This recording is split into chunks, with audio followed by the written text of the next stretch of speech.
Hallo meine Freunde, hola Madridistas, es ist mal wieder Zeit für ein Spiel mit Mario. Wie funktioniert das Spiel heute? Sobald das Video gleich losgeht, werdet ihr rechts oben über meinem Namen das Wappen von einem Fußballverein sehen. Und dieses Wappen repräsentiert den Karriereweg eines Spielers. Ihr werdet also verschiedene Wappen sehen, die zeigen jeweils die Vereine, in dem der Spieler gespielt hat. Und ihr sollt mir bitte einen Gefallen tun. Sobald ihr wisst, welcher Spieler gemeint ist, drückt auf Pause, geht in die Kommentare und schreibt den Namen des Spielers und die genaue Sekunde auf, in dem ihr es erraten habt.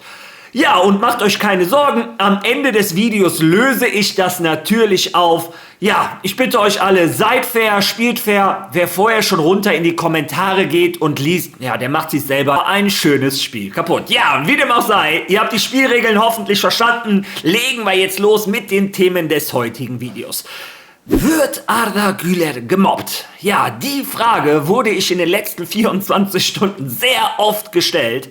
Ja, und ich gebe meine Antwort und gleichzeitig, wenn wir schon mal über Arda Güler in diesem Video reden, hat der Ass eine sehr interessante Notiz rausgebracht, nämlich Álvaro Arbeloa hat sich dafür entschieden, dass Arda Güler sein Führungsspieler von Real Madrid sein soll. Was da los ist, lesen wir uns gemeinsam durch. Ja, kommen wir von einem Führungsspieler zu dem anderen, Kylian Mbappé. Was ist los? Was hat er für eine mysteriöse Verletzung? Kann er gegen Real Sociedad spielen? Kann er gegen Benfica Lissabon spielen? Was da los ist, schauen wir uns an. Dann unterhalten wir uns aber auch noch über andere Themen, unter anderem David Jiménez oder Dani Carvajal. Also, wie ihr hört, ein vollgepacktes Video. Viel Spaß dabei.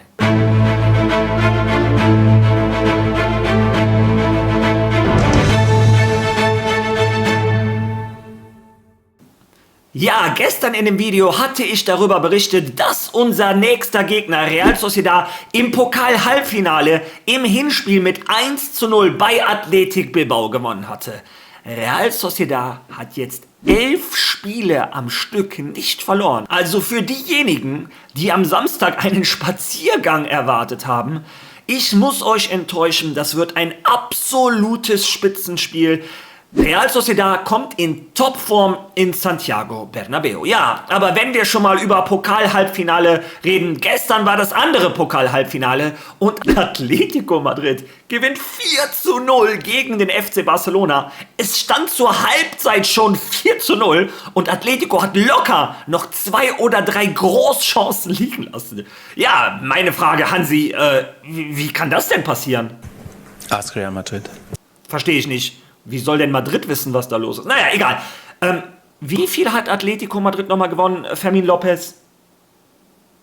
Ach so, ich hab's immer noch nicht ganz verstanden. Lamin, kannst du mir ein letztes Mal sagen, wie viele Tore hat Atletico in einer Halbzeit gestern gemacht? Ach so. Okay, also ein bisschen Spaß muss sein. Das Ding ist noch nicht durch. Es gibt ein Rückspiel der FC Barcelona zu Hause. Mal schauen, was passiert. Ja, wie dem auch sei, genug jetzt von der Konkurrenz. Kommen wir zu Real Madrid. Und in den letzten Tagen gab es immer wieder das Thema Dani Carvajal. Es gab diese Aussprache zwischen unserem rechten Verteidiger, unserem Kapitän und Álvaro Arbeloa. Ja, und gestern kam dann eine Nachricht, die meiner Meinung nach etwas manipulierend ist vom Marca. Schauen wir uns die ganz kurz zusammen an. Dani Jiménez wird für Castilla spielen. Der Weg ist frei, um Frieden mit Carvajal zu schließen. Der Jugendspieler wird morgen um 21:15 Uhr mit der Reservemannschaft gegen Bilbao Athletic auflaufen. Die Nachricht ist von gestern, also heute Abend spielt Real Madrid Castilla, für diejenigen, die es interessiert. Dani Carvajal hat gute Chancen, gegen Real Sociedad in der Startelf zu stehen. Sollte er nicht von Beginn an spielen, dürfte er im Laufe der Partie Spielzeit erhalten. Den ersten Schritt in diese Richtung unternahm Álvaro Arbeloa, indem er David Jiménez nicht in den Kader berief. Jiménez, der gegen Valencia in der Startelf stand, kehrt für das morgige Spiel gegen Bilbao Athletic zu Castilla zurück. Der Nachwuchsspieler kehrt somit zu seinem Team zurück, wodurch der ersten Mannschaft nur noch die beiden etatmäßigen Außenverteidiger Carvajal und Trent zur Verfügung stehen. Ja, und jetzt wird das so ein bisschen in diese Richtung gedrängt. Carvajal hat in Arbeloa quasi dazu gezwungen, den Jiménez wieder zurückzustufen. Naja, finde ich das schön? Nein. Auf der anderen Seite hat David Jiménez, ich glaube, fast jedes Spiel für Real Madrid Castilla in dieser Saison gemacht. Der hat jetzt einmal bei der ersten Mannschaft gespielt, aber es ist normal, dass immer wieder die Castilla-Spieler nominiert werden, wenn sie gebraucht werden, und wenn sie nicht mehr gebraucht werden, dass sie dann zurückgestuft werden. Naja, es kann natürlich auch damit zu tun haben, dass ein Arbeloa, ein Dani Carvajal nicht mehr auf die Füße treten möchte. Trotzdem glaube ich, es hat eher was damit zu tun, dass ein Trent Alexander-Arnold gegen Real Sociedad von Anfang an spielen wird und der Dani Carvajal wahrscheinlich Arbeloa davon überzeugt hat, als Backup für Trent Alexander-Arnold geht es mir gut. Naja, wie dem auch sei, meine persönliche Meinung. Zu eurer bin ich gerne gespannt. Ihr wisst, wo ihr sie lassen könnt. Ja, kommen wir dann zu einem anderen Spieler, der wahrscheinlich gegen Real Sociedad fehlen wird. Und da reden wir über niemand anderen als über denjenigen, der die Tore für Real Madrid schießt, nämlich Kylian Mbappé. Auch dazu gibt es einen interessanten Artikel, lesen wir den auch schnell einmal durch. Mbappé absolvierte zum zweiten Mal in Folge eine Trainingseinheit im Fitnessstudio und sein Einsatz im Spiel gegen Sociedad ist fraglich. Asensio konnte aufgrund einer grippeähnlichen Erkrankung nicht trainieren. Kylian Mbappé blieb den zweiten Tag in Folge zu Hause und sein Einsatz im Spiel gegen Real Sociedad ist fraglich. Der Franzose leidet weiterhin unter Beschwerden im linken Knie und verfolgt einen speziellen Plan, um die Probleme, die ihn seit Ende letzten Jahres plagen, endgültig zu lösen. Ob er am Samstag spielen kann, hängt von seinen Fortschritten in den kommenden Stunden ab. Eine endgültige Entscheidung über seine Teilnahme wird jedoch erst morgen vor dem Spiel fallen. Bei Mbappé wird kein Risiko eingegangen, insbesondere angesichts der bevorstehenden Champions-League-Spiele gegen Benfica. Ja, also ihr habt es selber gehört, Kylian Mbappé laboriert seit Ende letzten Jahres, also seit Dezember, mit diesen Knieschmerzen. Ich glaube, die Szenen haben wir alle noch im Kopf. Er quält sich durch. Vielleicht erklärt das auch ein bisschen seine Leistungen in den letzten Wochen. Die waren für mich unterirdisch und für mich absolut unverständlich, dass er in diesen Spielen trotzdem immer 90 Minuten spielen durfte. Das ist ein Schlag ins Gesicht eines jeden Madridistas, so sehe ich das. Und wenn ein Kylian Mbappé zurzeit ein Schatten seiner selber ist und vielleicht zu 30 oder 40% sein Potenzial abrufen kann, ja, dann hast du doch einen Gonzalo Garcia auf der Bank, der immer, wenn er spielen durfte, abgeliefert hat. Sei es bei der Club-WM, Torschützenkönig, sei es in der Liga gegen Betis Sevilla, mal eben einen Hattrick im Santiago Bernabéu. Und ich schätze Betis Sevilla ungefähr genauso stark wie Real Sociedad ein. Also, ich bin der Meinung, kein Risiko mit Kylian Mbappé, das kommt ja noch dazu. Kylian Mbappé könnte sich ja komplett verletzen, was machen wir dann? Oder wir haben ein sehr wichtiges Spiel in der Champions League gegen Benfica Lissabon vor uns. Was machen wir, wenn Kylian Mbappé da noch verletzt ist? Also, meiner Meinung nach gar kein Risiko eingehen, und selbst wenn er im Hinspiel gegen Benfica fehlen sollte, ja, das tut natürlich weh. Aber ich finde, ein Gonzalo Garcia hat sich bewiesen, tut dieser Mannschaft als Mittelstürmer gut, mit seiner Laufbereitschaft, mit seiner Kampfbereitschaft. Ich würde kein Risiko eingehen. Ich hoffe natürlich, dass er schnell genesen und dass er schnell wieder verfügbar ist für Arbeloa. Aber ich bleibe dabei, bis der Franzose nicht bei 100% ist, würde ich mit Gonzalo Garcia starten. Bin ich auch gespannt, wie ihr das seht. Ja, und jetzt kommen wir zum Hauptthema dieses Videos, und das ist Arda Güler. Da war sehr viel Wirbel in den letzten 24, 36 Stunden um den jungen Türken. Und womit hat das Ganze angefangen? Mit einem Interview aus der Türkei. Der ehemalige Chefscout von Fenerbahce Istanbul, Serhat Pekmeci, hat ein Interview gegeben, in dem er gesagt hat, Arda Güler wird in der Kabine von Real Madrid gemobbt. Hören wir uns mal den genauen Wortlaut an. Er und seine Familie wissen genau, was ich für ihn getan habe. Deshalb ruft er mich an, wenn es passt. Wir gratulieren uns zu Feiertagen und sprechen. Wenn er zur Nationalmannschaft kommt, besuche ich ihn, erkläre den Prozess und mache Mut. Auch wenn Real Madrid ein Weltclub ist und Arda sehr talentiert, wird er gerade gemobbt. Ich denke nämlich, dass er Unterstützung braucht. Gemobbt? Und zwar massiv. Wirklich? Absolut. Können Sie das erläutern? Ich sage das nicht, weil er sich beklagt hat, aber ich habe geahnt, dass das passiert. Ich sagte ihm, hab Geduld. Wer mobbt ihn? Von den Spielern. Also Xabi Alonso, da gibt es eine, sagen wir mal, eine Gruppe. Sie konnten Arda nie akzeptieren, wollten ihn nicht in ihren Kreis aufnehmen. Leider sind das Spieler mit einem extrem großen Ego. Ob es stimmt oder nicht, Klopp sagte, einige Spieler müssten gehen, damit er kommt. Dass Xabi Alonso ging, hat damit zu tun. Und was Arbeloa danach so alles gemacht hat, Arda ist geduldig und sehr bewusst. Aber selbst er fragt nun, warum immer ich? Er fängt an, dagegen aufzubegehren. Ja, ihr habt es selber gehört, sehr harte Vorwürfe an die Kabine von Real Madrid. Und jetzt meine Einschätzung. Für mich ist Mobbing ein sehr, sehr großes Wort, dazu kommen wir später. Hat Arda Güler hier und da von einigen Spielern in der Kabine die kalte Schulter bekommen? Natürlich, das ist Fußball. Hier spielen 24 Elitesportler um 11 Stammplätze. Und wenn da ein Junge kommt mit dem Talent aus dem Nichts, also sorry Fenerbahce-Fans, so ist es nicht gemeint, aber die türkische Liga haben nun mal nicht viele auf dem Radar. Und aus dem Nichts kommt ein Junge, der ein so großes Talent hat, der auf dem Sprung ist, der beste Mittelfeldspieler der Welt zu werden, wo viele Madridistas schon sagen, das ist der Junge mit dem meisten Fußball in der Kabine. Dass es da Spieler gibt, die den als Konkurrent sehen, als Bedrohung, das war immer schon so beim Fußball. Und mit Sicherheit hat Arda Güler hier drunter auch gelitten. Es ist auch normal, dass Leute, die schon seit Jahren in der Kabine sind und erfolgreich waren, das muss man auch sagen, ihren Freund in der Kabine eher beschützen. Dass die vielleicht einen Arda Güler nicht mit offenen Armen empfangen. Ja Leute, das ist die normale Geschichte einer Fußballkabine, das wird immer so sein. Vor allem, wie gesagt, die Konkurrenten um die gleiche Position, das ist normal. Hat Arda Güler mit Sicherheit auch eine unrechte Behandlung von den Trainern bekommen? Ja, insbesondere in Carlo Ancelotti. Der hatte eine funktionierende Kabine, es war die Familie und der wollte natürlich sein Klima in der Kabine nicht zerstören, indem der da irgendeinem den Platz klaut.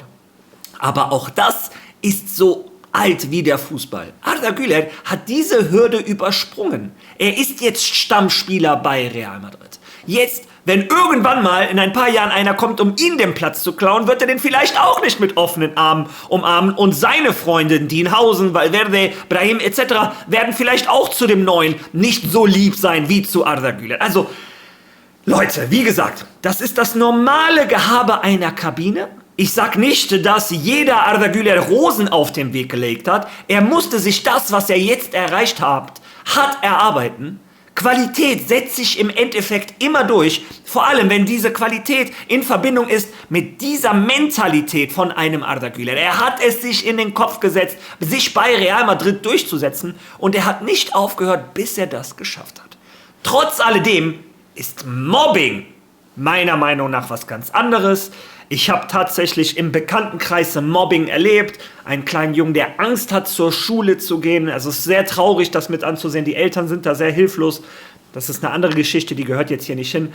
Aber Arda Güler, das haben wir auf dem Mannschaftsabend gesehen, wie der da lächelnd war. Man sieht ihn beim Training lächeln, Dummheiten machen mit Dienhausen, mit Brahim, Leute tunneln etc. Wie Mbappé, den beim Maskentraining... Leute, der ist nicht traurig bei Real Madrid, der ist glücklich. Und das, was er erlebt hat, ist meiner Meinung nach kein Mobbing. Es gibt Leute, wie gesagt, die behandeln ihn nicht so gut wie andere. Ganz normal in der Welt des Fußballs. Ja, wie dem auch sei, das Gleiche sieht ein Arda Güler genauso. Denn er hat ein offizielles Statement gemacht zu den Aussagen dieses Fenerbahce-Scouts. Lesen wir uns die zusammen einmal durch.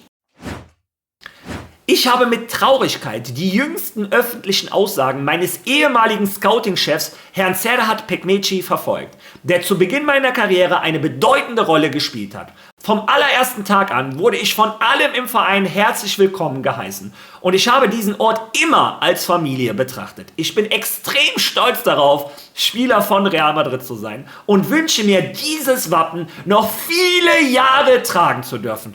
Oh, was für wunderschöne Worte, hat mich riesig gefreut. Wir haben ein sehr starkes Team und ich bin glücklich und geehrt, die Kabine mit all meinen Teamkollegen teilen zu dürfen. Ich bitte freundlich darum, dass man keinerlei Beachtung schenkt irgendwelchen Kommentaren, Berichten, die geschrieben oder gesprochen werden, zu diesen Angelegenheiten. Ja, nach diesen Aussagen hat er übrigens auch Serhat Pekmeci und dieser Zeitung, die das veröffentlicht hat, auf Instagram entfolgt. Also er scheint sehr sauer zu sein über diese Aussagen. Ja, jetzt gibt es mit Sicherheit immer die Verschwörungstheoretiker, die sagen, er musste das schreiben etc. Ich glaube einem Arda Güler einfach. Ich sehe ja, wie er beim Training lächelt. Er hatte eine harte Zeit. Das versuche ich hier nicht zu verleugnen. Aber er hat diese harte Zeit überstanden und jetzt ist er einfach aus der Mannschaft nicht mehr rauszudenken. Ja, im Gegenteil, er soll sogar noch wichtiger in der Mannschaft werden. Und das sage nicht ich, das sagt die Zeitung AS. Denn Álvaro Arbeloa hat ganz große Pläne mit Arda Güler. Lesen wir uns das zusammen einmal durch.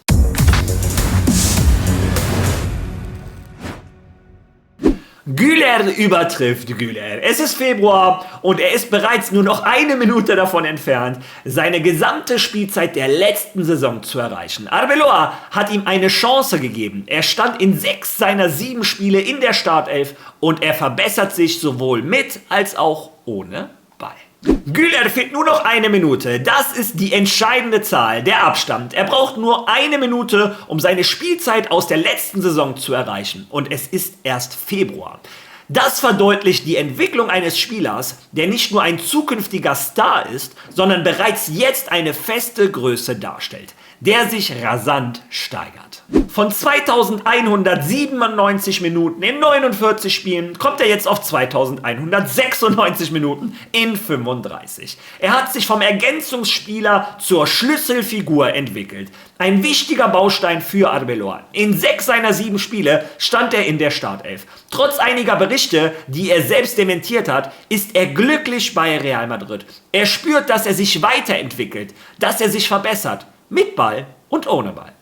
Arbeloas Leistung war in der Tat herausragend. Er stand in Albacete in der Startelf. Gegen Levante wurde er eingewechselt, doch seine Einwechslung war entscheidend, um eine Katastrophe zu verhindern. Wie oft habe ich euch gesagt, dieses Spiel gegen Levante war ein Schlüsselpunkt für die Karriere von Arda Güler bei Real Madrid unter Arbeloa. Der Trainer hat erkannt, was für ein Unterschied es ist, ob der Türke auf dem Platz steht oder nicht. Auf einmal konnte diese Mannschaft Fußball spielen, Chancen kreieren und seit dieser Einwechslung, seit dieser zweiten Halbzeit gegen Levante ist Arda nicht mehr aus der Mannschaft zu denken. Ja, lesen wir mal weiter. Sie markierte sogar einen Wendepunkt in seiner Saison. Er lieferte eine Torvorlage, hatte die beste Passgenauigkeit und kreierte die meisten Torchancen. Und dann folgten 5 Startelf-Einsätze in Folge. Monaco, Villarreal, Benfica, Rayo Vallecano und Valencia. Mit Höhen und Tiefen, genau wie die Mannschaft. Mal zentraler, mal auf den Flügeln, aber immer ein Stammspieler.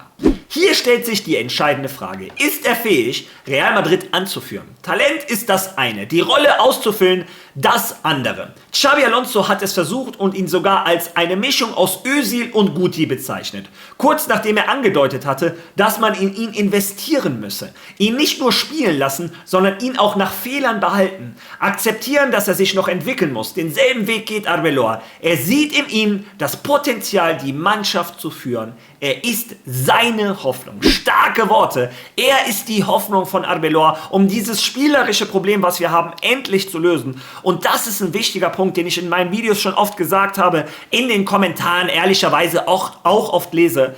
Arda Güler muss das Gefühl haben, frei Fußball spielen zu dürfen. Er muss diese Klemmen abwerfen, die ihm das Gefühl geben, sobald ich hier einen Fehler mache, bin ich raus. Ich muss mich jedes Spiel beweisen. Das muss weg. Er muss das Gefühl haben, hör mal, auch wenn ich mal 2 schlechte Spiele mache, reicht es, wenn ich in der Türkei zerrissen werde, aber mein Trainer steht zu mir. Und das braucht ein Spieler, dieses Selbstvertrauen, dieses Selbstbewusstsein. Dann spielst du auch mal den Risikopass, der daneben gehen kann. Aber wenn einer in dieser Mannschaft den Risikopass spielen sollte, ist das mit der Qualität, die er hat, Arda Güler. Ja, lesen wir mal weiter. Die Zahlen sprechen für sich. Im Mestalla-Stadion beispielsweise war er Leitstern und Kompass zugleich. Er schlug die meisten Flanken und war Zweiter bei den Pässen im letzten Drittel. Gefährlich von den Flügeln und vom Strafraumrand. Immer präsent, überall. Doch seine Entwicklung beschränkt sich nicht nur auf den Ball, sondern zeigte sich auch abseits davon.